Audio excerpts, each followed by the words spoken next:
গল্পের শুরুতে দেখা যায় এক সুখী পরিবারকে, জেসন, তার স্ত্রী বেইথ আর তাদের ছোট মেয়ে জয়ী। তিনজনই হাসিখুশিভাবেই তাদের সাধারণ জীবনে মগ্ন ছিল, কিন্তু তারা জানত না কিছু মিনিট পরেই তাদের জীবনে এমন এক ঘটনা ঘটতে চলেছে যা কল্পনা করলেও গা শিউরে উঠবে। জেসন আর বেথ যখন ঘরে বসে গল্প করছিল, তখন হঠাৎ বাইরে থেকে ভয়ানক চিৎকার শোনা গেল। তারা দৌড়ে বাইরে বেরিয়ে আসে, দেখে চারপাশে মানুষ দৌড়াচ্ছে, কেউ কাঁদছে, কেউ চিৎকার করছে, সবাই যেন কিছু থেকে পালিয়ে যাচ্ছে। তারা দেখে পাশের বাড়ির লোকজনও আতঙ্কে নিজেদের ঘর ছেড়ে দৌড়াচ্ছে। জেসন দৌড়ে গিয়ে এক প্রতিবেশীকে জিজ্ঞেস করে, কি হয়েছে, সবাই পালাচ্ছে কেন? কিন্তু কেউই থামল না, কেউই উত্তর দিল না। শুধু তাদের ছোট প্রতিবেশী ছেলেটি ব্যাগ গুছিয়ে দৌড়াচ্ছিল।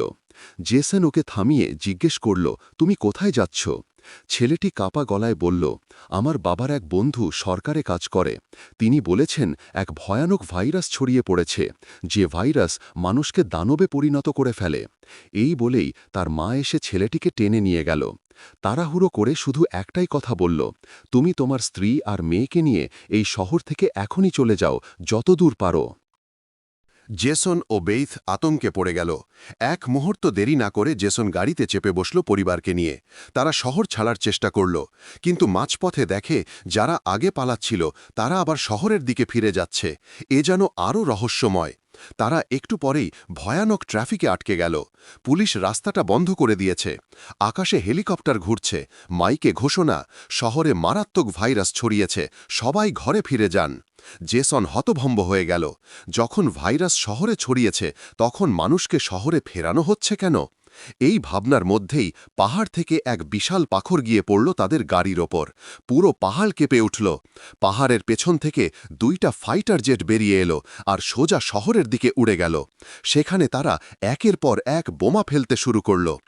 এক নিমিষে পুরো শহর আগুনে পুড়ে ছাই হয়ে গেল। বেইথ ভয়ে চিৎকার করে উঠল, যদি আমরা পুলিশের কথা শুনে ফিরে যেতাম তাহলে আজ বেঁচে থাকতাম না। তারা বুঝে গেল এটা কোনো সাধারণ ভাইরাস নয়, এটা এক মহা রহস্য। বেইথ পাহাড়ের দিকে থাকা এক স্কুলের দিক দেখিয়ে বলল, ওখানে একটা জায়গা আছে, হয়তো আমরা লুকাতে পারব। তারা তিনজন দৌড়ে গেল পাহাড়ের স্কুলে।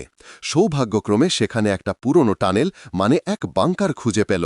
আর বোমা পড়ার কয়েক সেকেন্ড আগে তারা সেখানে ঢুকে দরজা বন্ধ করে ফেলল।